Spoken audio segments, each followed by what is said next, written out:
Ladies and gentlemen, you can go to the CNN article below in the description section. It says, she smuggled documents and floppy disks out at first, but later discovered that there were 2 copies of everything. The article title is, Mary Trump reveals how she became a top source for the New York Times, July 7, 2020. It's right there.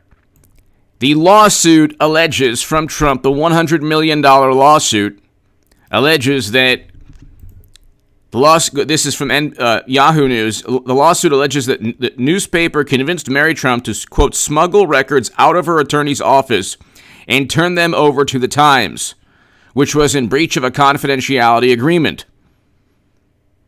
Then there's an article in Plaintiff Magazine, a California publication. Generally, a party may publicly disseminate materials produced during discovery so long as there is no protective order directing otherwise. According to Trump, there was either a protective order or there was a confidentiality agreement or there was some kind of contractual obligation Mary Trump had not to share the information. This isn't rocket science.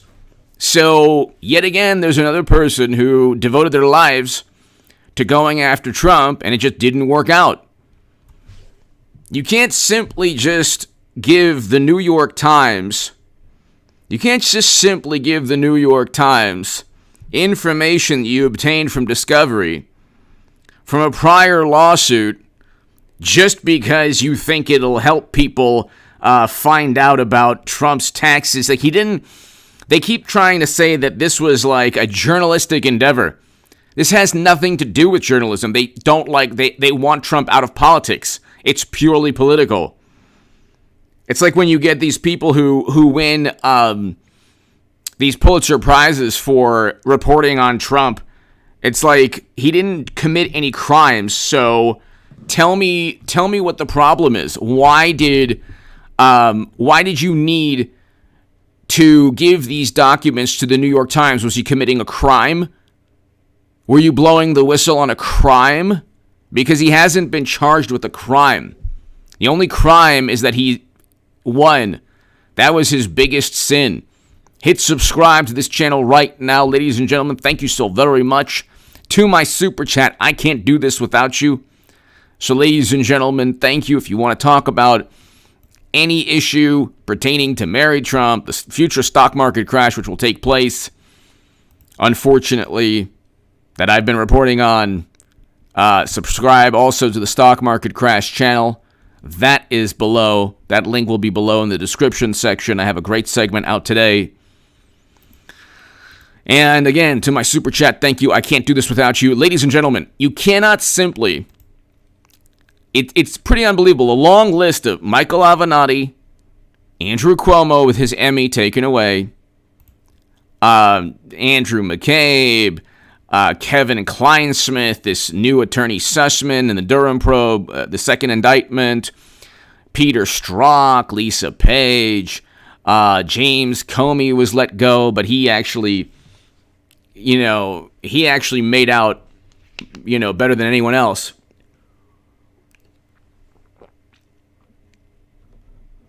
James Baker, that was the other FBI official. Who else? There's so many people. I mean, Hollywood directors. We don't have to go into it. There are so many people. Eric Schneiderman, the former Attorney General of New York. Jussie Smollett. So, I mean, just off the bat, you could think of a number of people who went after Trump, and there was no reason to go after Trump. JR, hello. Thank you. Thank you, JR. Thank you. There was no reason to go after Trump. They want Trump out of politics. They are obsessed with him. They are absolutely obsessed with the man. They don't care if it's Mary Trump or Michael Avenatti or Andrew Cuomo or Juicy Smollett or Andrew McCabe or Peter Strzok or Lisa Page or Eric Schneiderman or I said Juicy Smollett. That's 9 or 10 right there. These people went after Trump, devoted their lives to Trump, didn't work out. Oh, Sussman, Kleinsmith, so 11. You either get indicted or all your skeletons, the graveyard of skeletons that you have in your closet, are thrown out into the open. Everybody can see the skeletons you're hiding if you go after Trump. And I mean, Michael Avenatti is an example. They were even talking about him as president. The left was. Just like they're talking about $1 trillion coin. Okay? Roger Rabbit! Here comes Sound Advice. Start a channel called Trump Presidency. The greatest sting operation of all time. Literally. Roger Rabbit, thank you. Thank you, Roger Rabbit. Thermography. The air garbage. That's simple evil decor. The Roger Rabbit, thank you. Thermography, thank you so very, very much. Greatly, greatly appreciate it. Thank you. They're now talking, there's a New York Times article on late night making fun of Trump's colonoscopy. Okay? This is where we've come to as a nation. This is where we're at.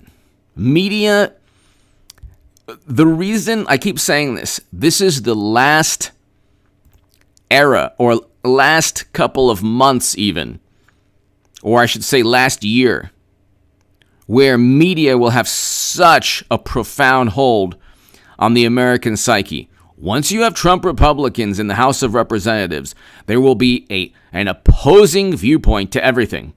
When you have Mitt Romney and Cheney and Kinzinger, they're not going to give you an opposing viewpoint. They're going to pretend that they long for the days when Republicans were more civil or whatever. It's like, you know what? McCain and other Republicans purchased the Steele dossier to take down Trump. It didn't work out.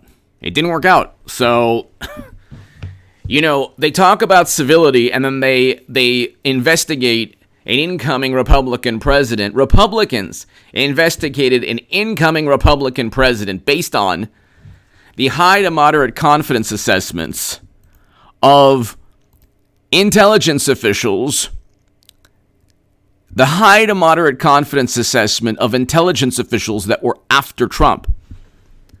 These people were not unbiased, apolitical. There are very intelligent people who don't like Trump. Profanity alert! It's time for Devil's Advocate. Hello! Remember the profanity alerts? That was a long time ago. I appreciate you watching for so long. Devil's Advocate, thank you. Roger Rabbit, thank you. Thermography, starting it off, thank you, everybody. The thing is, Devil's Advocate, here's my take on that. When people say, well, we need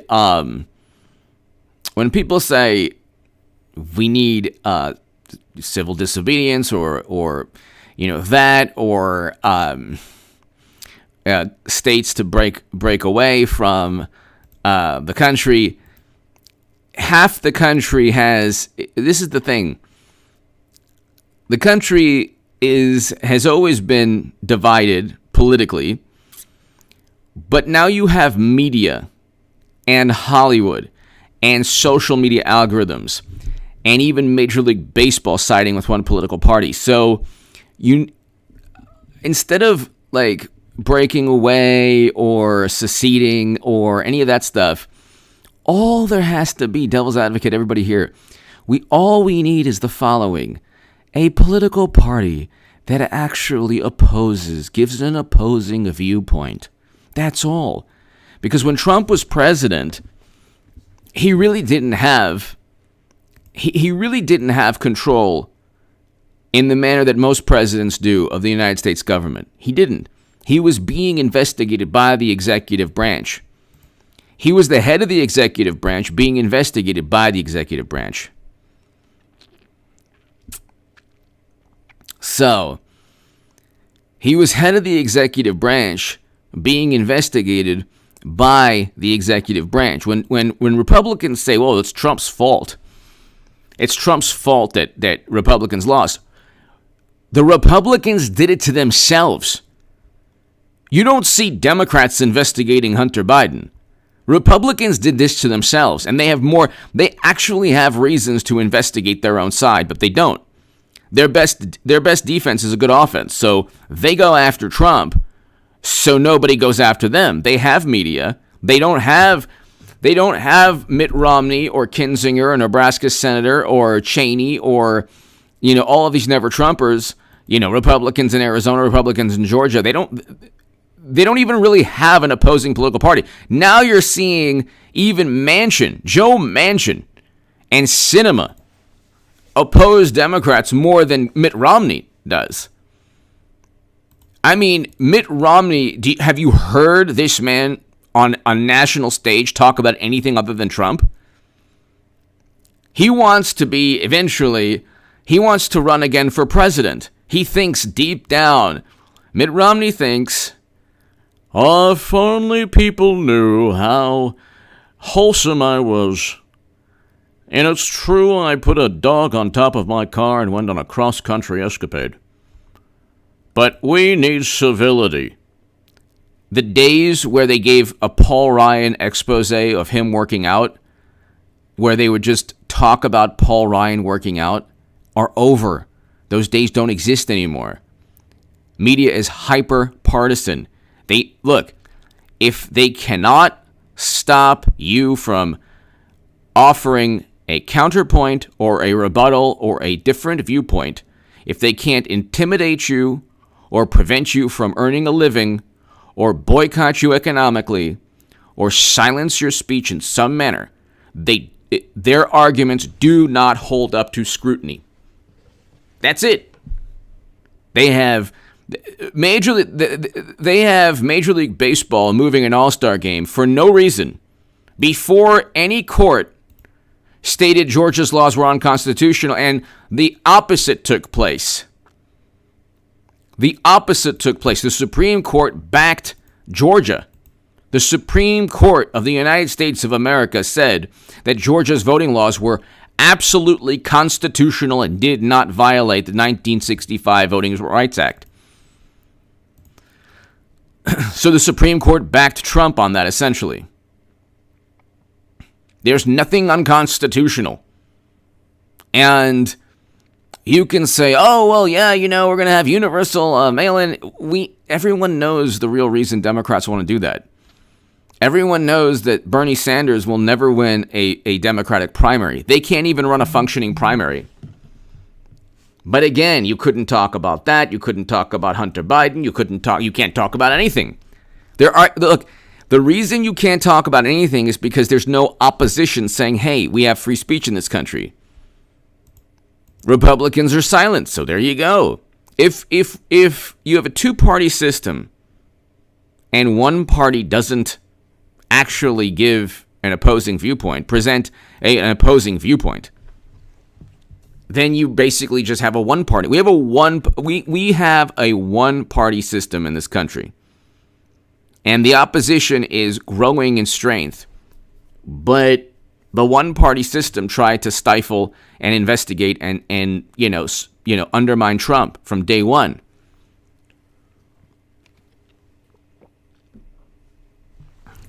Trump is a very heroic individual in many ways. He's a tragic hero or a flawed hero in many ways, but he's very heroic. He's going up against a very corrupt system. They accused him of something he didn't do. If you accused a Democrat, a morally superior liberal, of something that he or she didn't do, oh my God, bullying, everything. The people who bully and insult and are most offensive, who engage in the most offensive behavior, are people who think that anything goes when it comes to Republicans and Trump, because they're on the side of good and justice and moral virtues. So when Mary Trump, she wants money that she thinks that her uncle or a part of her family took from her. Okay, maybe she's entitled to it, maybe she's not, who knows? but she's been suing Trump for a long time. Okay, I don't know if she looking. Let's see, has she won? Let's check. Let's check out if she's won these lawsuits before.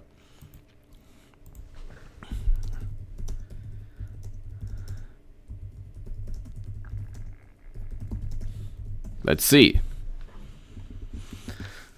Like this is, Trump sues the New York Times, and then her niece called him a loser, an effing loser. It's like, okay, you're speaking to people who don't care. They really don't care who you are, what you've done in your life, as long as you dislike Trump. So you're not really. Mary Trump is probably looking at it and saying, oh, well, I can get all this media attention to help me perhaps win a lawsuit. I don't think that's going to happen, especially if she smuggled documents. And I don't know if she's ever won a lawsuit against her uncle. So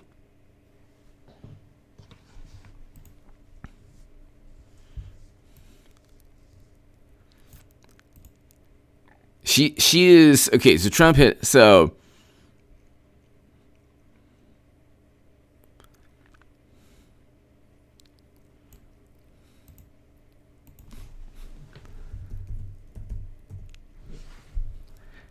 she thinks that she has an inheritance that Trump's immediate family prevented her from.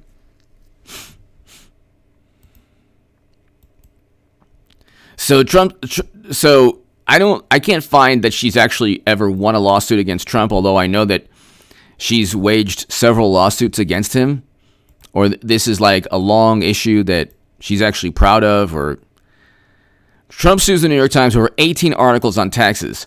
This is all conjecture. This is not, like, what the New York Times did is not journalism. They found a little snippet, a little, like, possibly some information from Mary Trump that might have been accurate, but that is taken completely out of context. They don't do that with Hunter Biden's emails, by the way. They don't even know if what Mary Trump gave them was 100%. They can't guarantee that it's 100% accurate. Yet they went on this tangent, this long investigative journalism. Like, it's not even investigative journalism. If he didn't pay taxes, that's the issue with the IRS. But he's never had an issue with the IRS. And if he's a billionaire, if Bezos or Trump or any billionaire, if they don't pay taxes and they take advantage of loopholes, then fix the loopholes. Don't go after them. It's pointless. It's like the most vapid political deception. You're pointing at people who take advantage of laws that you are too weak and ineffective to change. Democrats do this all the time. They do this all the time. Media does this all the time. They'll focus on an issue that's related to a topic that they're passionate about, without acknowledging the fact that they are the one who dropped the ball on whatever it is that they're passionate about. So what they'll say is, these billionaires aren't paying their fair share. And then they don't tell you that, well, these billionaires know more about the law and how to make money than the average person. And they also fund Democratic Party campaigns. And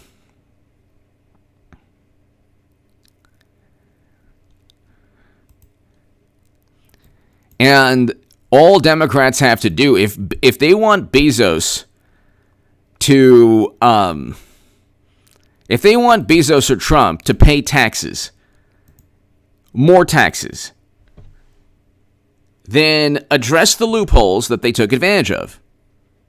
Simply address the loopholes they took advantage of. But they don't want to do that, because if they did that, they would lose funding for campaigns. So what they do is they have these articles written about, well, this billionaire didn't pay taxes. Like, well, okay. Then do something about that in terms of legislation. Trump never broke the law. They couldn't charge or indict him for January. They couldn't charge him because the FBI cleared him. They couldn't charge or indict him for Trump Russia because they fabricated everything. They couldn't charge or indict him for pressuring Zelensky, which they made up. You can ask somebody to look into if any politician broke the law. It doesn't mean you're pressuring them. There's no evidence that he withheld any military assistance, and he gave the military assistance eventually. So the whole thing was this fabricated spectacle, this show trial that was right before you know what. Right before you know what. Thermography! Mary is... Thermography, thank you. Gene, hello. Faith, hello. Thermography, thank you. I mean, the issue with the way media treats Trump, they have nothing on Trump now, so what they're doing is they literally have nothing on Trump. Like, they have nothing on Trump. They're talking about his colonoscopy.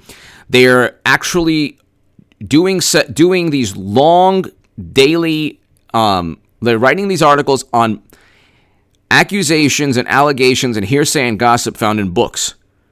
Okay, they don't do that with Hunter or Joe or the Clintons or anyone else. They literally don't have anything on Trump. They can't get him on his tax returns. They haven't charged or indicted him. They've had his tax returns since February. They were obsessing over them for 4 years. They obsess over things. They assure you and guarantee you that, the walls are crumbling and the walls are closing in and they find nothing and they move to the next obsession. Because Democrats and morally superior liberals, they don't really have anything specific they dislike Trump about. Because you could see from every topic from immigration to foreign policy, Biden is infinitely worse. Objectively, from liberal standards. Objectively worse. What's taking place right now, you can't even talk about on YouTube. Objectively worse than what took place. And I was against the separation policy during Trump's administration, and he ended that. That was wrong. But what's taking place right now, I mean, you're talking about all of these atrocities, and media is not even looking. There's no investigative journalism on the atrocities taking place during Biden's presidency on a number of topics. But you better believe they're going to obsess over Trump and what Bob Woodward or what another person said, or his colonoscopy, or what Late Night is saying about his colonoscopy. Who cares? Who cares? Does anyone in media realize that most of the country, even the Democrats who enjoy this stuff, everyone knows that everyone from Jimmy Kimmel to CNN has sold the Washington Post, the New York Times, they've all sold their soul to the Democratic Party. It's not that difficult to prove that you're owed inheritance. It's not that difficult. If you're in a trust or a will, it's not that difficult. If you're not in a trust or a will, then, okay, well, there you go. Let's look at Mary Trump's lawsuit against him. Ian! I can't thank you enough, Ian. Thank you. The media will be embarrassing. The media will be embarrassing reminder like the time at my cousin's wedding with the 3 open bars when I was doing dance moves that were clearly out of my league and did the splits pulling my groin, ripping my... But you know what, though, Ian? You know what? How many people can enjoy themselves in that manner? Okay? You enjoyed yourself, Ian. You have that energy that a lot of people don't have. Okay? And that's the thing. 3 open bars, yes.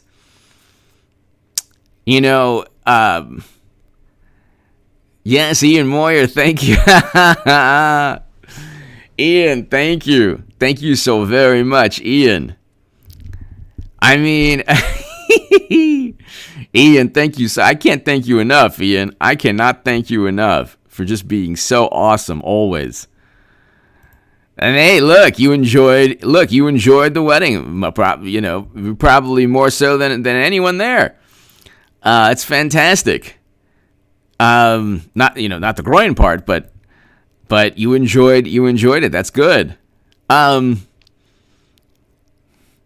They published 18 articles on information that Mary Trump gave to the New York Times. What did it show? Number one, he wasn't indicted or charged on any of the information Mary Trump gave to the Times. The Times articles did nothing to indict or charge Trump, so it was just pure propaganda. It was like pure propaganda. But here, let's just go ahead.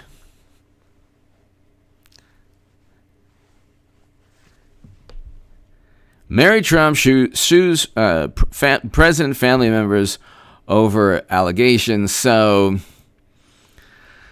Mary Trump is suing her uncle. Mary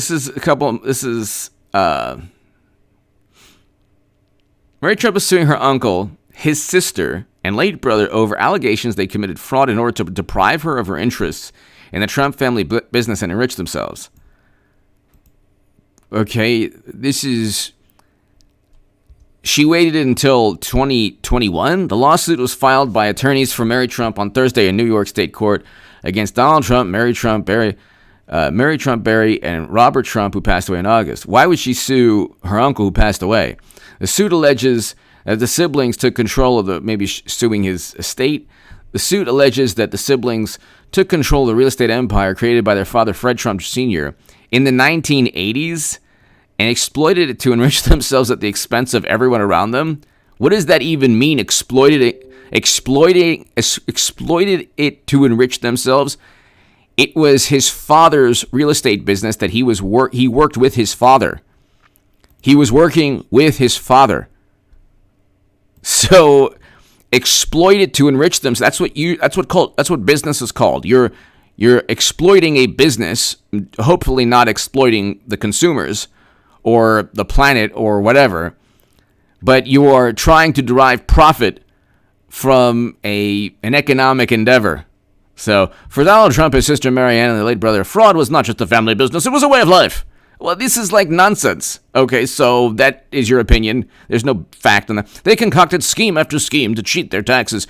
That's for the IRS to decide, not for Mary Trump or the New York Times or apoplectic, morally superior liberals who are wrong on everything, almost everything. Swindle their business partners and jack up rents. There are a great many Democrats who are accused, who not only been accused of that, but that media don't talk about, and also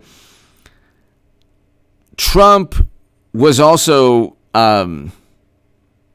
championed for doing a lot of good things in the community. But anyway, the lawsuit filed against President Trump. See, again, this is like a lawsuit that actually doesn't, from this article, doesn't actually accuse Trump of any specific wrongdoing, just like he's a bad person and everybody likes him. The lawsuit filed against President Trump in his personal capacity alleges that 3 siblings conspired to siphon funds from Mary Trump's interests. What does that mean, interests? Was she part of any will or trust? Forced her to sign a settlement agreement. Nobody forces you to sign a settlement agreement. She signed a settlement agreement, okay, or she could have sued then, and ultimately deprive her of tens of millions of dollars or more. So she signed a settlement agreement. She shouldn't have done so if she felt that she was being wronged. But now she has media by her side, so, all bets are off now. Ian, thank you so very much, Ian. Thank you.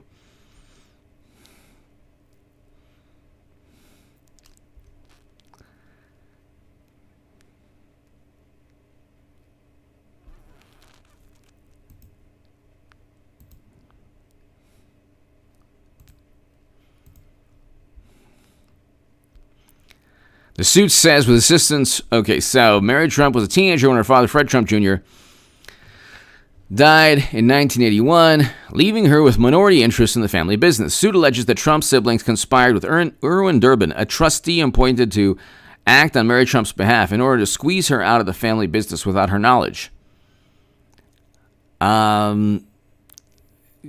She's not a teenager any longer, and she could have sued in her 20s and 30s. but she didn't do so. Why is she suing now? The suit says that with assistance from Durbin, the defense drafted and succeeded in getting Fred Trump Sr. to sign to his will that designated them as executors of his estate in 1991.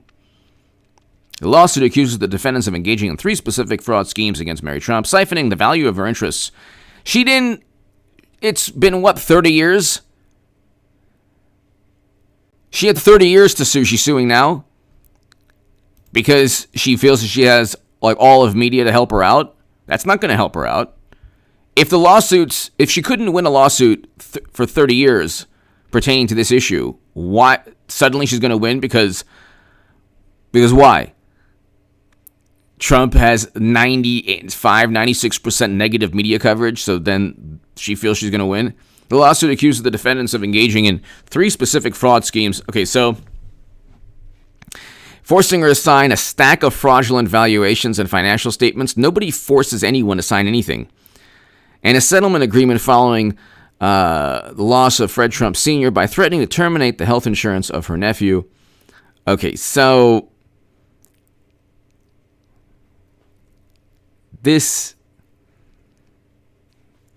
Mary Trump alleges the defendants committed 8 crimes. They committed 8 crimes and it took her 30 years to realize this.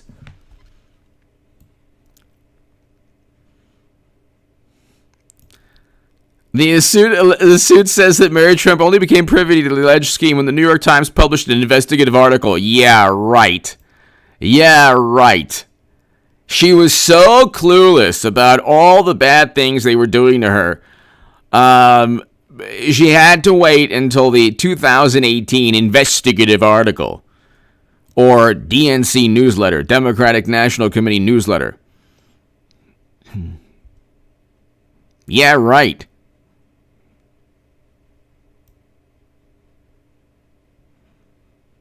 It's like you knew that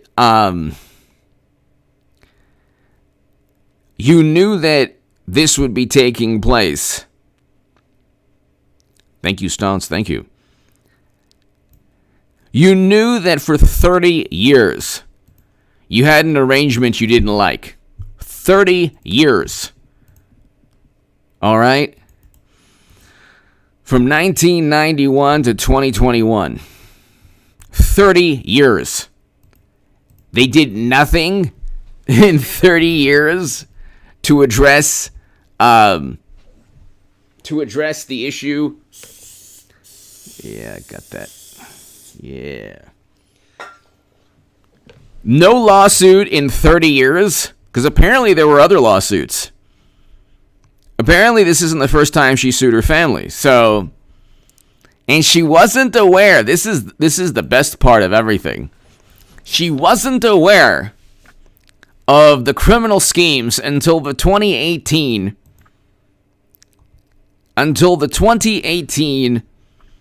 New York Times article. Wow.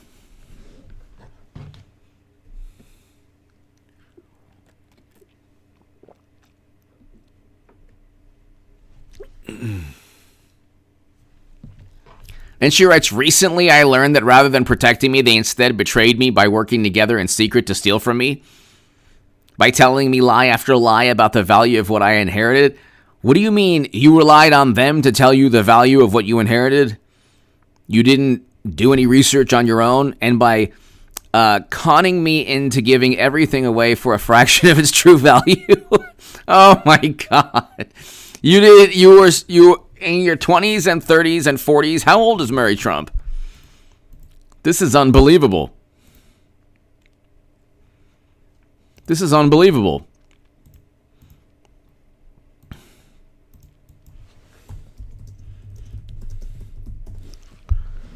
"56 years old. Mary Trump is 56 years old. So for 40 years, she just realized now that the New York, in 2018, oh my God. But it's like, unbelievable.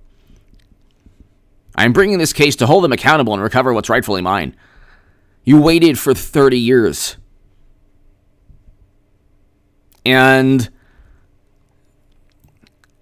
you truly believe, you want everyone to believe that it was the New York Times selfless investigative journalism. Like, the New York Times is a Democratic National Committee newsletter. It works to protect people like Andrew Cuomo in New York, who won an Emmy as he was putting infected people in nursing homes. The New York Times will never investigate or engage in investigative journalism against any Democrat, especially not Hunter or the Clintons. Actually, years back, they actually did, but that was a long time ago, in 2015, with the Uranium One article. But that was like one article. It was a great one at that, but one article. They realized, look, after 2016, all of media, everyone in media said, if we don't turn this country into a dystopian nightmare, let's play, it's in the Hill, it's all over the place. They said, if we don't turn this country into a dystopian nightmare where any opposing viewpoint, or where if there's a moment where Trump is left without torment, if there's like even a nanosecond, we can't have that because he might win again. So they didn't take him seriously up until 2016. And then in 2016, they said, okay, everyone has to, just unite against Trump. Every media outlet has to focus or investigate potentially what he could have done possibly in a galaxy far, far away. If we don't do that, he might win again. They said, okay, he won. We didn't think he'd win. Now we have to use the full weight and influence and power of American media against him. So we level any accusation, investigate any allegation, and don't even touch stories detrimental to Democrats, because heaven forbid we actually investigate Democrats in the same manner we investigate Trump. Lord. Jeez, there is this... I mean, these mosquitoes are horrible. Terrible. Like, serious. These are like serious monster mosquitoes. Serious monster mosquitoes. But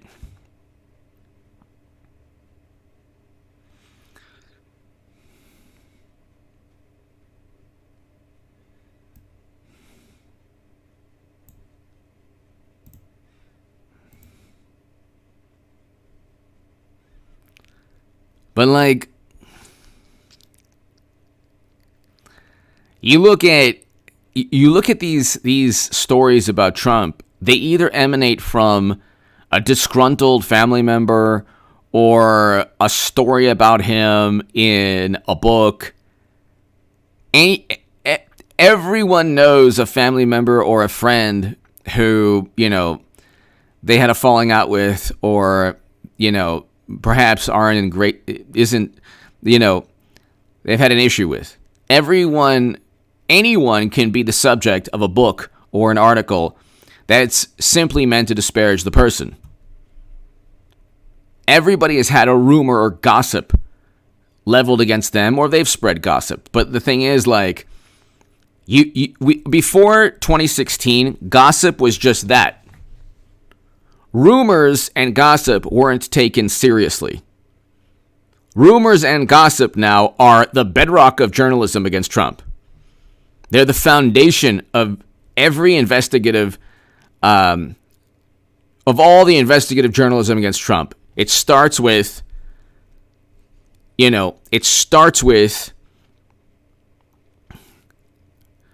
these rumors and allegations. They're actually, when the same types of things are leveled against Democrats, they're called baseless claims. So if it's a Democrat, it's called a baseless claim. If you do the same thing against Democrats, that's called a baseless claim. Can I tell you something? I have a jacket on and jeans, and I don't know how the mosquito bit me right here, and it hurts. I mean, they find that they can't. They're not, you can't stop them. You can't stop these mosquitoes.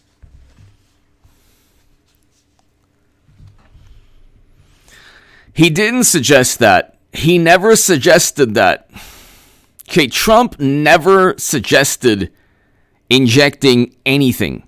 To use the word suggest is a deceptive semantic endeavor. He never suggested that anyone do anything. He was thinking out loud, and it wasn't meant to be like, that's how petulant. See, when Biden was talking about lotion on his leg hairs, he wasn't telling the whole planet that they should rub lotion on his leg hairs like he did. He wasn't, he was just, speaking out loud and just thinking about, rubbing lotion on his leg hairs. Anything Trump said, he never said both sides. That was a complete lie. He never said, these people are fine people. He never used that phrase. It's even in the, JG, hello. Oh my God, can you see it though? Hold on, you can't see it. It's there though. JG, hello.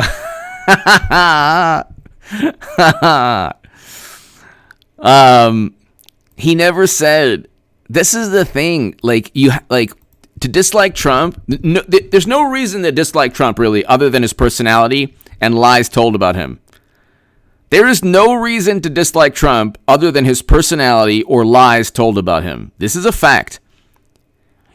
Even his policies are backed by most Republicans and a great many Democrats. You look at, we had record low unemployment. The Doha Agreement was backed by most Americans. He was the first president to step foot in North Korea. The Abraham Accords were, monumental.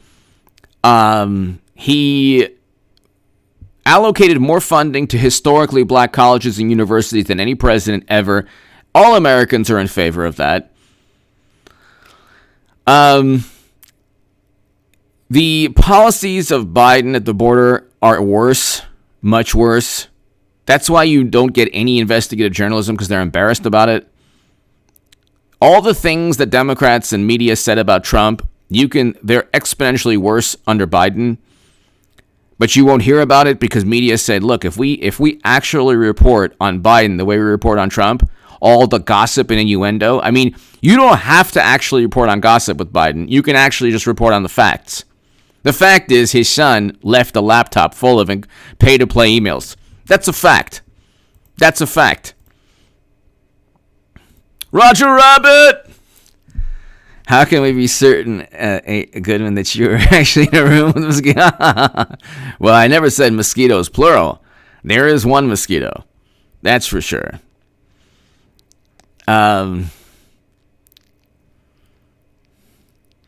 So, it's like, it's like, the gossip about Trump. This is the reason that people don't like Trump, in large part because of media coverage. Half the country. Like, you can start with, I just always vote Democrat. I'm not going to vote for Trump. If you left it at that, Trump would never lose, because he has too much support. If you just left it at, I just don't like his policies, that's not enough. That's not enough, because he has actually pretty good policies. We had more manufacturing jobs created under Trump. We had wage increases under Trump. These are all facts. You could look it up. Great many Democrats, progressives generally, Bernie and AOC never talk about economic issues or economic indicators. They never talk about actual economics. They talk about economic issues in a very broad sense that always tie to this vapid moral play, that are always tied to this morality play, this condemnation and judgment pertaining to morality. They never talk about the consumer price index or inflation or anything like that. They don't talk about actual issues pertaining to economics.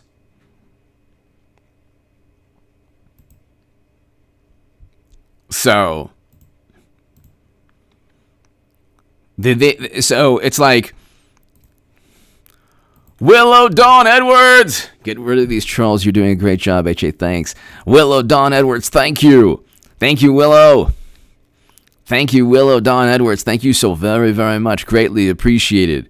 Greatly appreciated. Thank you, Willow. Thank you so much. Thank you. Yeah, I mean, it's, in the 90s, it would have been enough for the opponent to win by landslide. He never did. This literally never happened. So he literally never said, Trump never said anyone should inject anything ever. It literally never happened. You would have to believe lies or distorted, warped claims about Trump. Okay, to suggest something, that is a subjective claim. If I'm thinking out loud and saying, it would be interesting if we could go to the moon on a commercial air flight. H.A. Goodman says, take TWA to the moon. He said he wants to take Delta. He said he wants to take Southwest Airlines to the moon. He said you should purchase a ticket to Southwest right now to the moon. He said that. H.A. Goodman said that. No, I'm thinking out loud saying it would be interesting if we could all find some way. I don't even believe this, but to develop technology that would allow commercial flight, which is what all these billionaires want anyway. Which, by the way, I'm not going. You can count me out of the moon voyage. I don't really care. I know. I'm so boring. Like, oh, there are commercial flights to the moon now. It's totally safe.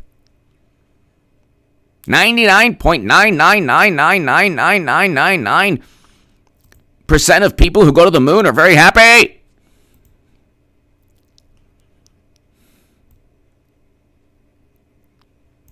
No, he didn't make it clear. He never talked about bleach, injecting bleach. It never happened. He never said anyone should do anything. But again, to dislike Trump, you'd have to believe the lies about him. There's nothing really to dislike Trump about. Anything that people bring up is either a lie or an exaggeration. And they don't treat Biden in the same manner. Willow Dawn Edwards, thank you so very much, Willow. Thank you. Ronald Foos, mosquito spray. Oh, I got this. And I got my good old Lysol. How did this thing get me? I swear to God. Willow Dawn Edwards, thank you. Ronald Foos, thank you. Thermography. Imagine how strong America would be if we didn't have an office, chairs, and media. That is what they are. We need to expose them all. Thermography, I don't mind. Here's the thing. Thermography, I don't mind. If the New York Times and the Washington Post and CNN and MSNBC and Bernie Sanders and the Lincoln Project, if they want to, Well, Bernie and the Lincoln Project, if media, if CNN, MSNBC, Washington Post, New York Times, if they want to go after one political side and protect another political side, can we at least have a Republican Party that defends the opposing viewpoint or communicates or presents the opposing viewpoint? We need two different viewpoints in this country, at least two. I just think we need opposing viewpoints. Ronald Foos, thank you. Willow Don Edwards, thank you so very, very much. We just need opposing viewpoints. That's the thing. We need opposing viewpoints. And we need, we need the ability to, I've never seen groupthink this strong in the country. We used to value individualism. We used to value that. That used to be something that was cherished. Okay? Individuality was something that was a very important element of one's character, of who people were. We've become, half the country, I should say, worships media because they think it's objective. But what media does, Democrats, morally superior liberals, and media have a symbiotic relationship. Media bolsters the biases of morally superior liberals. Morally superior liberals look at media and say, this is objective reality, otherwise they wouldn't be reporting on it.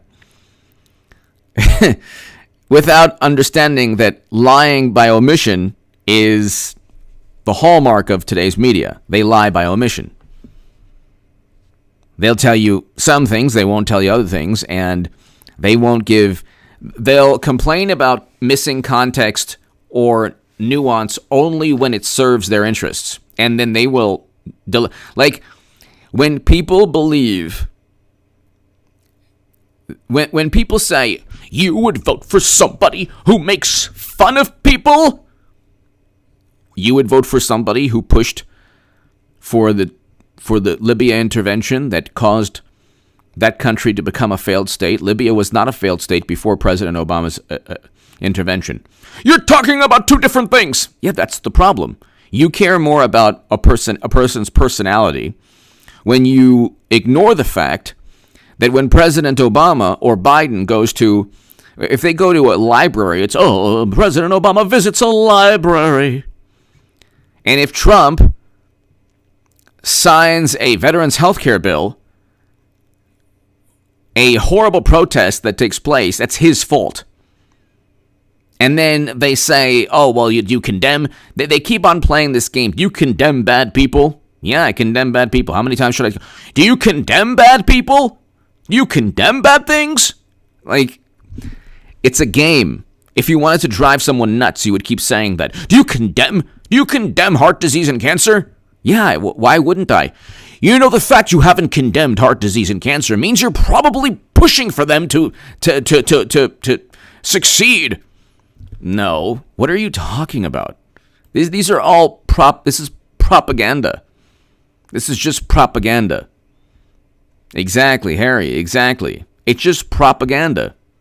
JR, exactly. Biden wrote the portion within the 94 crime bill that should have sent his son.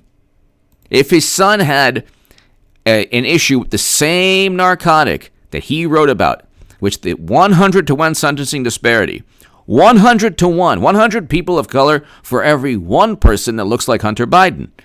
But you don't get that. And I noticed something today and the past couple of weeks. Have you noticed that the greatest American, one of the greatest Americans who's ever lived, one of the greatest people in the history of humanity, Dr. Martin Luther King Jr., have you noticed that Dr. Martin Luther King Jr. is never spoken about by Democrats or media? not all last summer. They didn't mention his name once. Why is this? I think I have the answer. Why is this? Why would you not speak about the greatest American? Why would you not speak about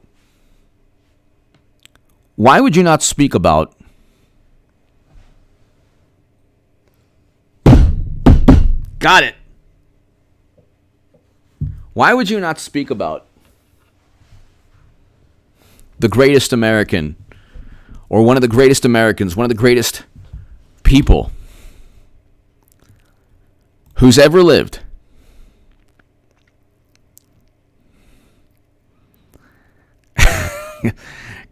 Why would you not speak about this man?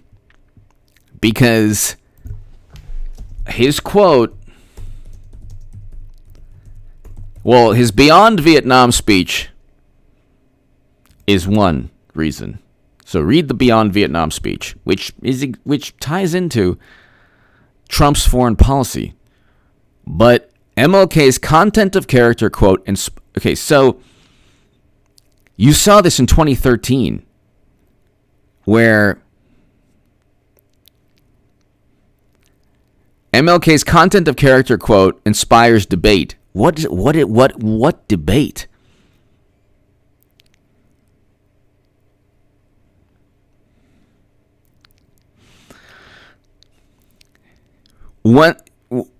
There are a number of reasons we can get into, but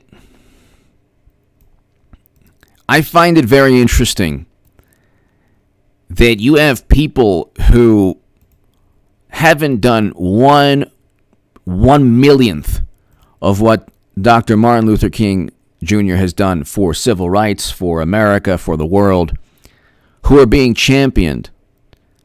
And you never hear Martin Luther King Jr.'s name. And I think politically it would be devastating to Democrats and morally superior left-leaning liberals, progressives, leftists. They don't bring up his name for a political reason, which I'm not really going to get too much into now. I kind of touched upon it, but I just,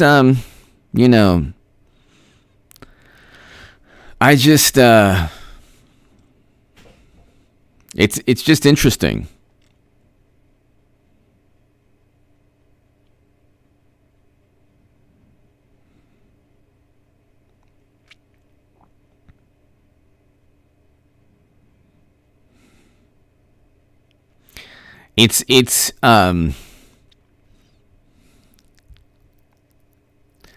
It kind of makes you wonder, like, okay, if you erase history, you erase the values that made us strong, healthy, successful, powerful. You replace these values. You replace our you replace our history with a new, bizarre, warped history that is tailored to propping up Democrats. That's what really it's all about. The organizations that Democrats loved last summer, they don't love them now. They don't love them now. We won't get into the reasons, but they don't love them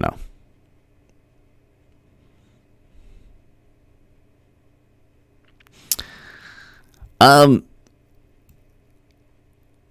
I want an end to regime changes and interventions, and Trump signed and negotiated the Doha Agreement. That's number one, which ended America's involvement in a 20-year never-ending war. So that's one position that I think Trump will be viewed in a very favorable light in terms of history. Biden messed that up. He should have evacuated in January, February, March, April. We were supposed to be out in May. So Trump is opposed by the Lincoln Project. Bush, Cheney, and Rumsfeld's foreign policy advocates, because he's against interventions. So that is one of the things that drives me. That's why I like Trump. That's one of the main reasons I like Trump. I mean, that's the most important reason I like Trump. Foreign policy, he was willing to reverse U.S. foreign policy. He single-handedly did so with the Doha Agreement. We would not be out. It was not Biden's decision to leave. It was Trump who forced Biden's hand. So that's number one. Number two, Trump is willing to do things that no other politician will do, like say that the intelligence community is wrong, or impose tariffs upon China, or negotiate with rivals in a manner that the establishment doesn't like. So if it's North Korea, being the first president to step foot in North Korea, President Moon Jae-in of South Korea stated that Trump deserved the Nobel Peace Prize. We had record low unemployment under Trump, record low black and Latino unemployment. The economy we were growing at a faster pace than President Obama's tenure. He signed an executive order combating anti-Semitism on college campuses. So somebody in the chat asked me why I like Trump. That would never happen under a Democrat or even an establishment Republican. Anti-Semitism is running rampant on college campuses. And we see the politicians on the furthest left have no problem getting away with the most offensive and egregious statements that, by the way, are agreed upon by most of the left. Okay. So much so that you had a left-leaning pundit, far left, like pretty much socialist, communist, whatever tribe or whatever, category that he views himself, kicked off of Twitch and then reinstated recently after he called for the annihilation, the actual destruction.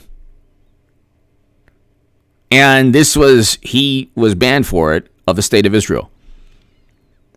And on the left, they were okay with this. And Trump is not. So I think in terms of the Jewish people, Trump was the best president, if not the best, one of the best presidents in the history of the country for the Jewish people around the world and Jewish Americans. But again, you have people focusing on words that are taken out and distorted out of context. Granted, President Trump didn't have to push the envelope because he's brought some of it upon himself. But so there's a lot of reasons to like Trump. There's a lot of reasons to like Trump. He allocated more funding to historically black colleges and universities than any president ever. Made the funding permanent. He was against shutting down all of the American economy. Now, the two biggest mistakes he made was abandoning initially Michael Flynn and listening to the experts on shutting down the economy. He should never have done that. They were going to blame him for everyone losing their lives anyway, or people losing. We have a country of 320 million people. Cancer and heart disease ended the lives of more people. So, no, I'm not.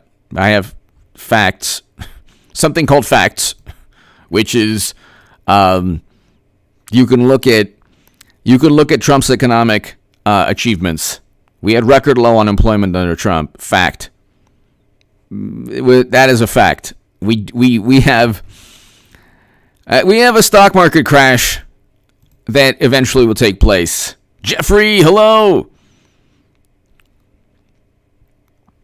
And we wouldn't have been out of Afghanistan were it not for Trump. So, and Trump never worked with Russia. That's another reason to like Trump. He fought for himself. Like if they said Bernie worked with Russia, you know what Bernie would say? You know what Bernie Sanders would say? They say, dun dun dun dun dun, news at 5, Bernie Sanders. There's a Bernie dossier that says he was trying to start a gulag in Siberia and run it as a re-education camp for leftists and socialists who wanted to join America's Democratic Socialist Party. And he was getting paid by Putin. Dun, dun, dun, dun, dun. You know what Bernie would say? What do you want me to say? Did I do that or not? Because I'll do anything you say. I'll actually say anything that you want me to say. Say that you were running it, Bernie, but you learned your lesson. I regretfully want to inform everybody that I was running a gulag in Siberia. And I was under the influence of certain narcotics that Hunter gave me. Oh, I'm sorry. No, let me. That I purchased on my own without Hunter Biden's help. And this was a re-education camp that I tried to, I was paid for. Well, Putin gave me the money. Yeah. And, I'm sorry about that. And Trump is the most horrendous president we've ever had. Good. Did I do good? Will you cheat me again in Iowa in 4 years? Good. Oh, thank you. Just let me have my influence among people who are leaving my movement. Then he'll say anything.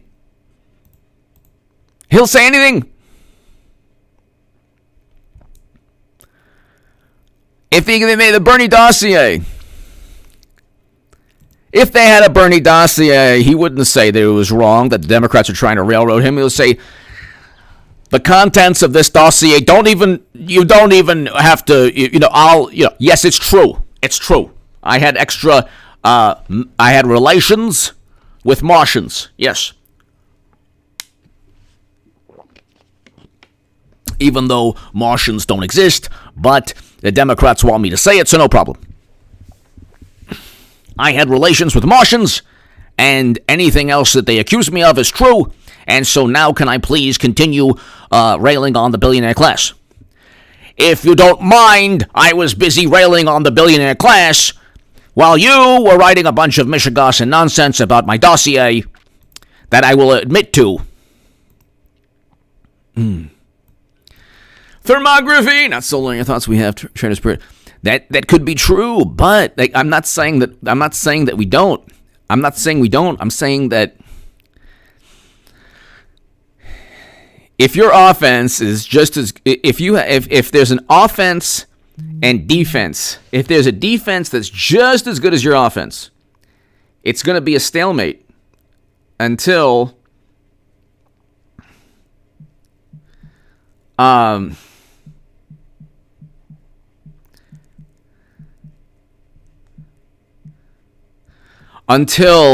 you get a better offense. That's all I'm saying. So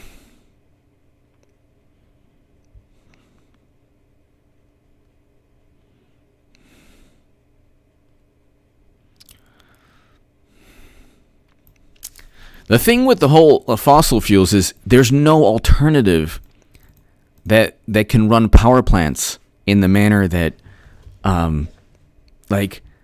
we need natural gas to heat homes. We need fossil fuels to run power plants or electric grids. So the reason that we haven't transitioned from fossil fuels to clean energy is because there is no clean energy that could power the world at this point.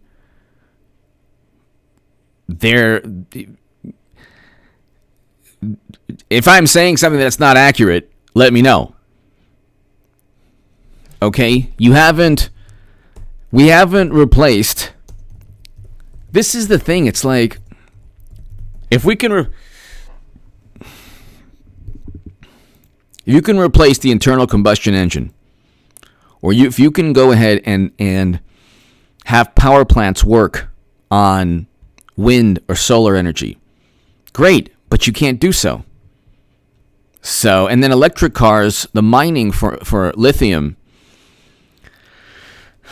My plan to get there is not destroy the economy. We'll start off with, if I have a headache, I'm not going to, take a hammer and bang on my toes. you should invest in, like, people like Elon Musk are doing what they have to do. That's good. I'm not saying you shouldn't try to decarbonize. You should. But this religious zeal, this pontificating and judgment and condemnation, it doesn't. They haven't passed Green New Deal legislation because they know it's not feasible. We're going to have a stock market crash, and it's going to take place. And one of the reasons is because oil and gas is increasing in cost. One of the reasons we'll have a stock market crash is because we're so dependent on fossil fuels. We are it would be nice if climate change advocates would at least acknowledge we are dependent on fossil fuels because we have no other alternative. We have no other alternative that will run electric grids throughout the world. This is a fact. So, preaching and judging and pontificating, that's not going to help anybody. I don't know. It's just.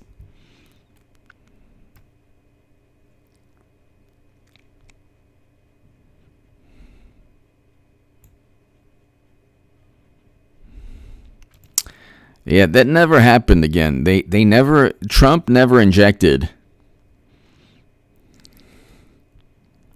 Trump never told anyone to inject anything. That is, of course, a lie. But then again, you'd have to believe the truth about Democrats is ignored. Lies about Trump are believed. He never said this. That's the amazing thing of what Democrats and media have done is they've taken a man who they loved his personality right before he had, The Apprentice. They found his personality amusing, or they would have embraced his rear end had they met him. They then turned him into the devil. Only because of his personality.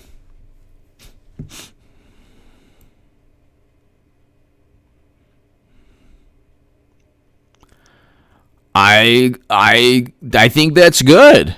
But I think that's good. The only thing, though, is that I wrote an article in the Federalist 2 years ago about how the Green New Deal isn't really green. If you look at the fuel cells, the way the energy, the batteries are made, lithium is mined, cobalt is mined, these precious rare metals or precious metals are mined in a it causes a lot of pollution, a lot of health conditions, and the indigenous people that AOC loves so much suffer a great deal from the mining of lithium and cobalt. Cobalt, the country with the most cobalt is the Congo.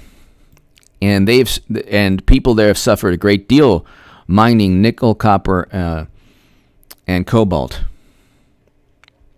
Mined as a byproduct of nickel and copper mining. It's very, very unhealthy, and you have a whole bunch of problems mining it. So,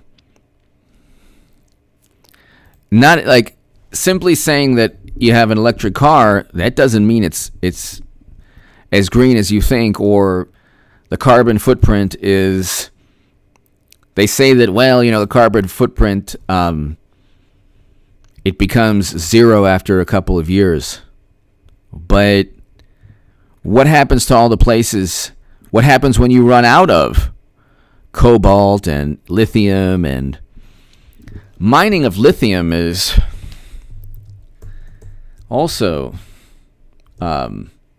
very bad for the environment.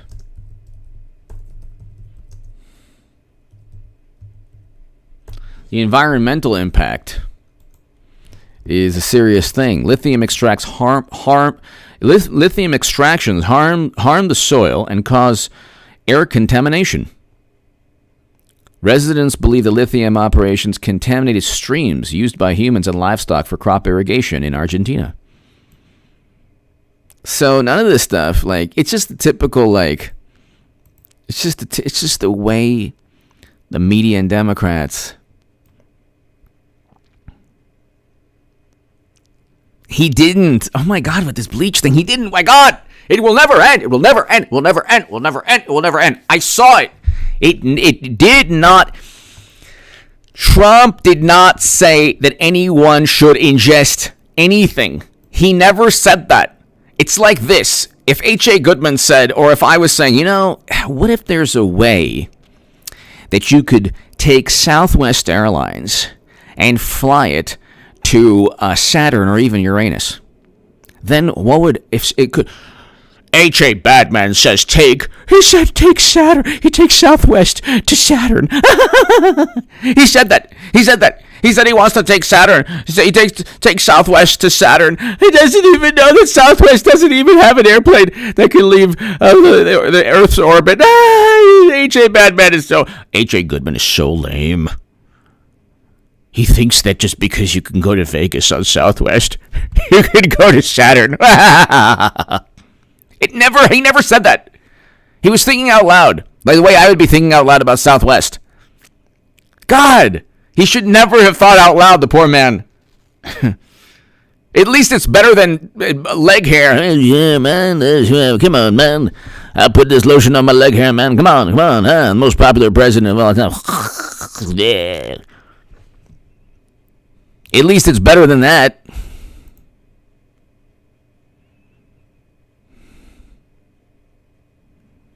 He never said that. He never said that.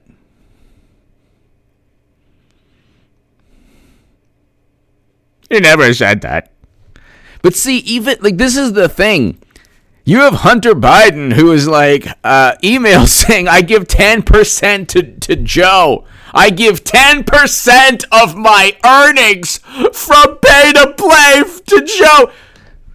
We don't know if it's real. We have no clue. Could have been doctored. Oh my God, the benefit of the doubt. With Trump, there's zero benefit. He said it. It's petulant. Look, have you been in 8th grade before? The cruelty that you see? Yeah. Did you take a shower this morning? Well, no, I took a shower yesterday. Bob said he never takes a shower. He smells so bad. He never, ever takes a shower. He said it. Everybody, Bob said he never takes a shower. No, I said I took one yesterday, and I'll take one after school. Ah! And so, the bullying, you've never seen more bullying in your life than the left. And then they're like, bullying is bad. Bad. Here's a celebrity to talk about it. You've never seen more vile and petulant and malicious bullying in your life than what's taking place with Trump. Larry! After the lithium and cobalt run out, we simply add eggshells and other garbage to Mr. Fusion. We need to manufacture some DeLoreans!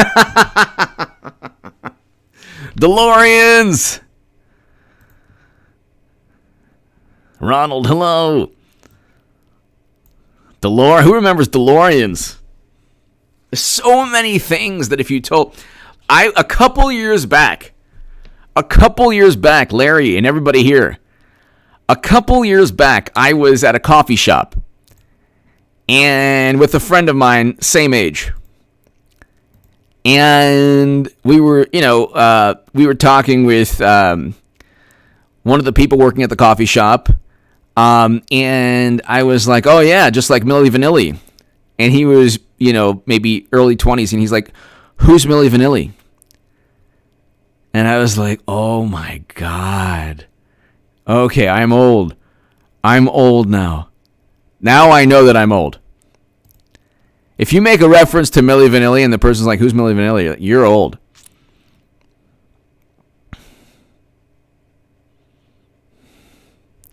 Ronald Foos! Ronald Foos, thank you! Thank you, Ronald. Larry, Ronald, as always, thank you.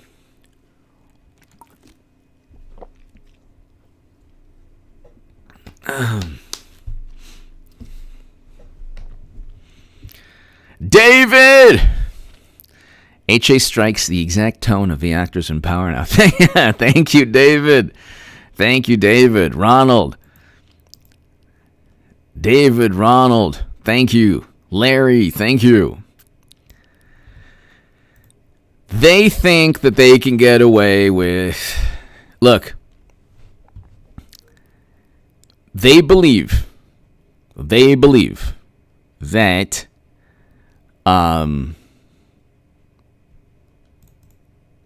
can get away with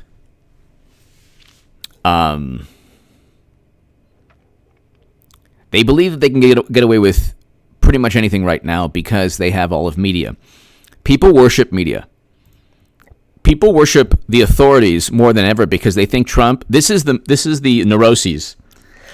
We're living in an age full of liberal neuroses, masquerading as sensibilities. Trump, in their mind, was this anomaly, this buffoon that, managed to just sneak his way into the White House because of Putin. So because they don't view Trump, they view Trump as such like the antithesis of an authority or an expert. They then revere the experts that agree with them so they can say, you see, even the experts say that Trump is wrong. So they appeal to authority. Even though an appeal to authority is a logical fallacy. You can't just simply appeal to authority and say, oh, well, I'm right because smart people say I'm right. Frank, a lot. A lot of it. Exactly, Alice. Appeal to authority is a logical fallacy. You can't just simply say, well, this expert agrees with me, so I'm right. Doesn't work that way. Doesn't work that way. But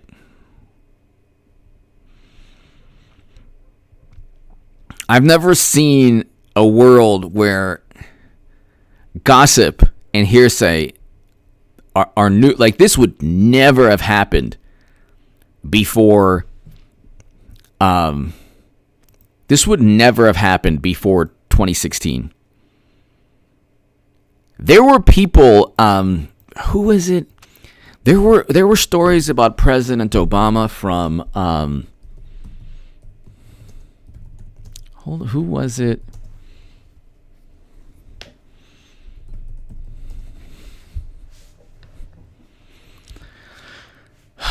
Very, very famous.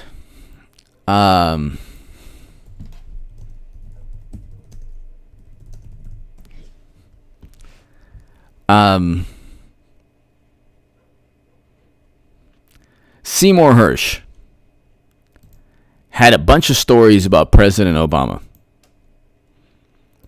where he had a source, a couple, sources that he had.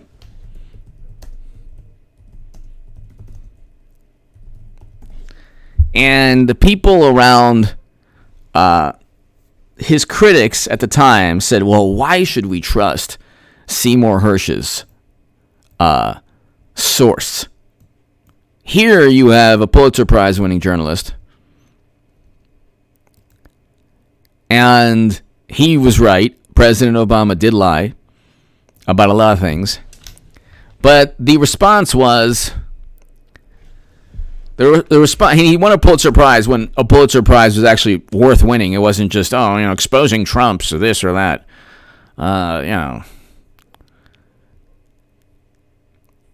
His reporting on President Obama was amazing. What was the pushback or the critique? Oh, well, why should we trust his source?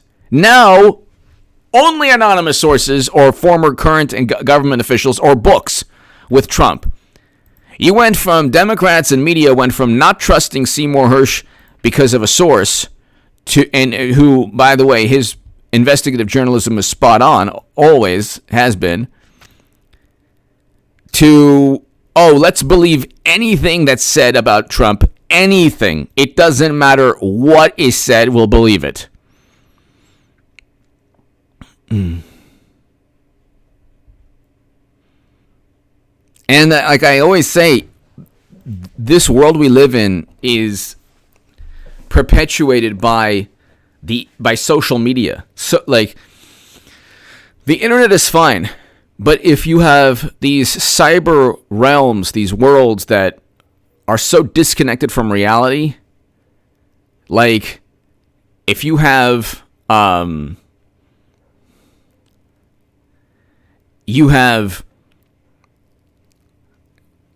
this, like, you have a cyber world that you can that is tailored to one political party. It's the words that Republicans or conservatives use are actually, like, banned from the algorithm, or like, will cause this alarm to be sounded that certain speech has to be, and then they always link their hysteria and paranoia and their neuroses to lives could be lost if you talk about this. Like, what are you talking about? You can't even prove that in a court of law. But there you go. D. Velasquez! Graphene generates clean, unlimited energy. A coinciding Trump favorite, U of Arkansas, has produced a circuit that does such. Thank you so very much. Nice. I mean, graphene, that's great. I don't doubt, I'm actually, like, I think that we do have to, I would actually, D. Velasquez and everybody here, I think it's important to protect the environment. I think that's very important. But the issue of climate change, there's so many unknowns, or there's so many, like, they can't explain when the planet's going to end. They can't explain how their policies will prevent the planet from ending. And I agree with you that there are a lot of good things that, like graphene, for example. Thank you, D. Velasquez. Thank you. Florida Man Bear came for journalism, stayed for the sanity. Cheers. Thank you, Florida Man Bear. Thank you. D. Velasquez, thank you.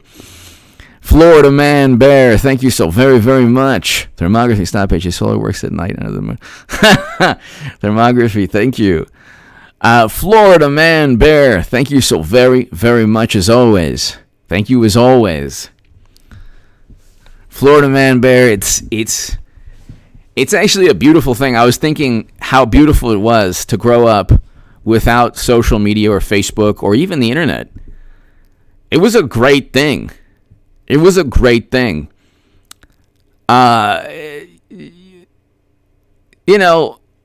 of the time you had a lot of things to do. Sometimes things could be boring, that's true. But that's okay though. Most of the time it was exciting and fun. And there were things like, there was something called adventure. Like, you would do things that are, like, fun, and everything was like, riding your bike was a great thing. Now it's like, I don't know. Everything's changed. You would go to nightclubs or bars or, like, places where, like, they'd be packed, and I guess you could still do that now. But it was different. I think that people had a sense of who they were. There was a greater emphasis on individuality. Now it's just groupthink.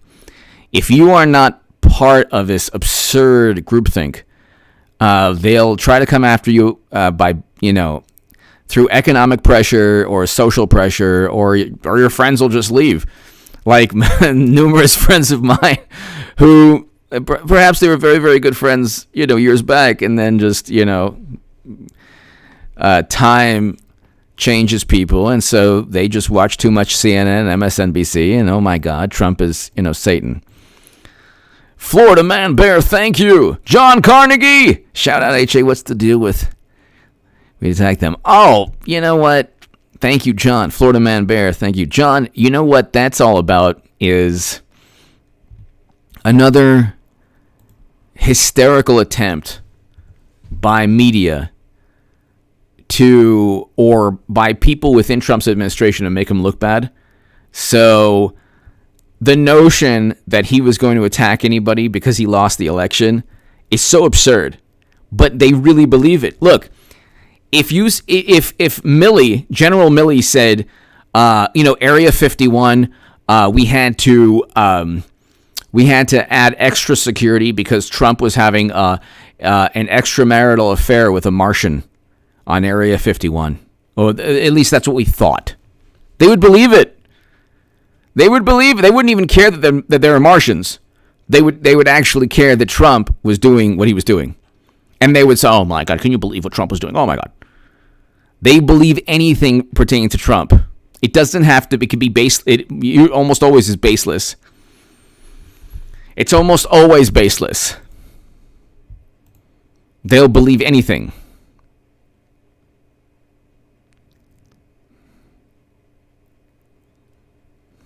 They'll believe anything.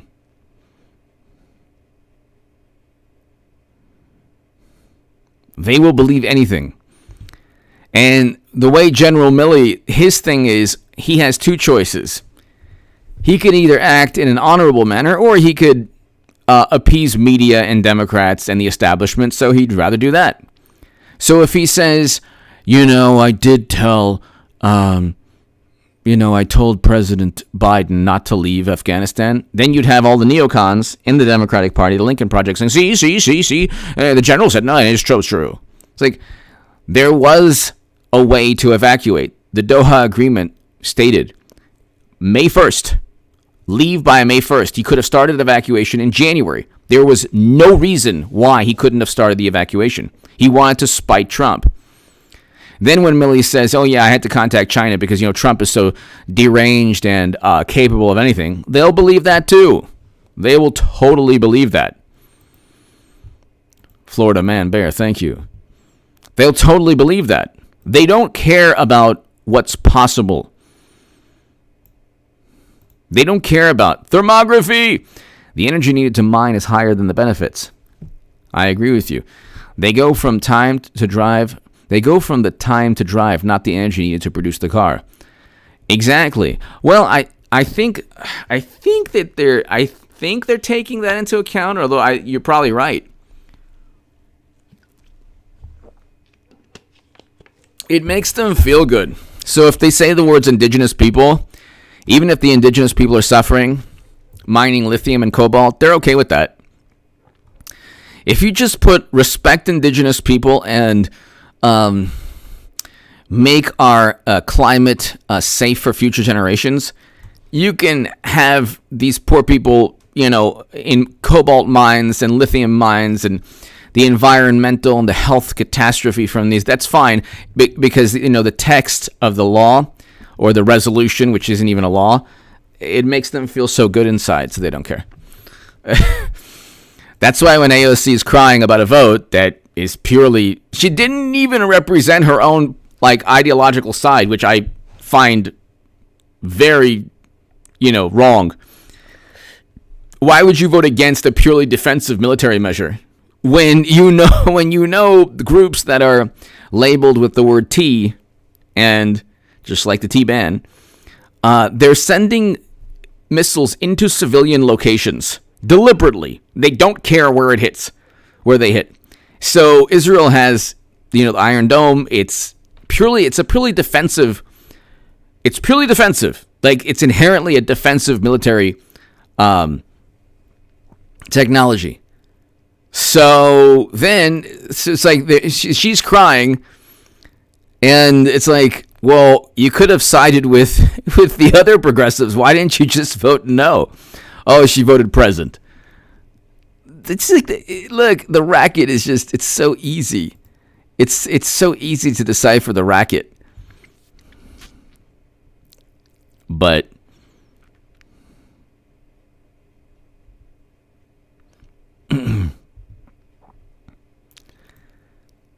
thank you, thermography. Thank you. You look at the economy, and could be next month, could be in March of this year. Market could keep going up. It tanked yesterday, could go up again tomorrow.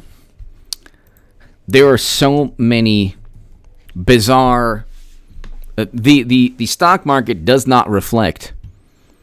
The stock market does not reflect what's taking place with the economy, the labor shortages, the supply chain shortages, and it just doesn't. I mean, you look, we're at 34,390, and it went down to it was at 26,925. So that would be a pretty major correction right there, or a crash. That would be a crash if it happened in one day. Why do people think that's not possible?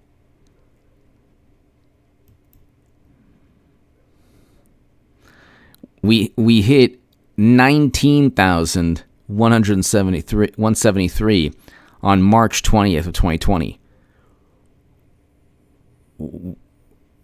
If you have all of these, I mean, going from 34,000, I mean, that would be, what, a 30% drop. But it was just last year it went to 19. So it was just last year, and we understand why it took place. But it was a crash, but not really a crash, because everybody knew why it was self-induced. This would be a crash based on consumer confidence being low, like the economic ramifications would be devastating. Devastating.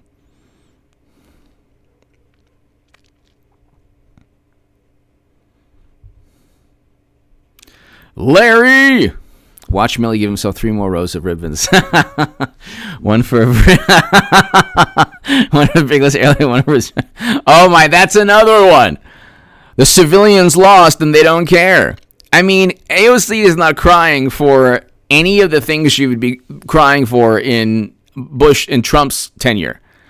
Every emotion was just fabricated with Trump and suppressed with Biden, or like they simply don't care. I mean, you could put a list of things that happened during Biden's administration infinitely worse than Trump's administration by the left standards, by left-leaning standards. And no outrage. No outrage. And you know what gets more press? Mary Trump suing her uncle. I mean, it's pretty unbelievable. Larry, thank you.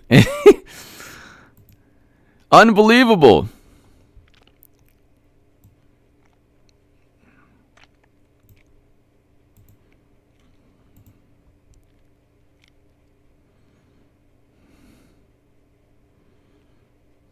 He never, ever, ever, Trump never said, you can, okay, if you read the actual quote, here.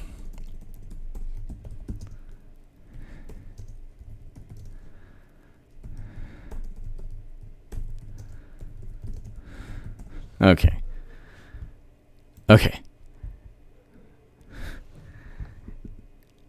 He never suggested anything. To suggest something means that you're advocating people right then and there take a course of action. He never stated that people should take a course of action. Okay? Okay, there's been a rumor, a very nice rumor, and then you go to speak to the medical, to see if there's any way you can apply, if you could. How is that advocating anything? And maybe you can, maybe you can't.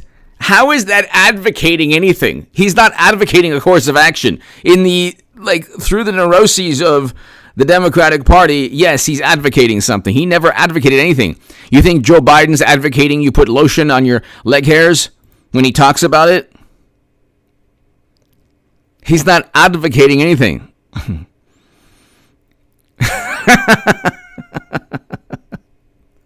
JG.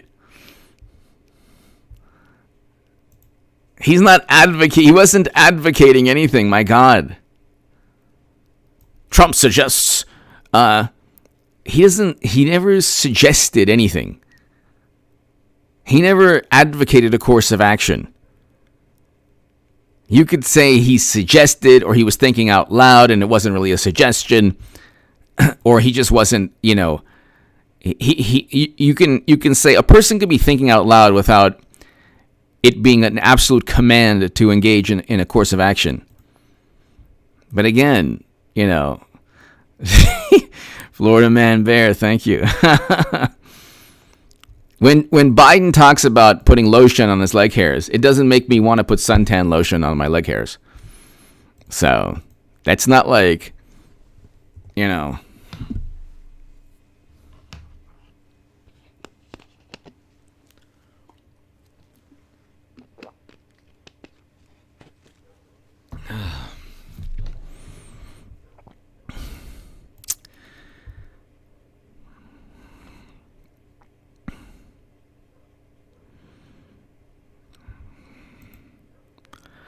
Ladies and gentlemen, thank you so very much. I will be back probably around 10:30 or so. So be here at around 10:30, ladies and gentlemen.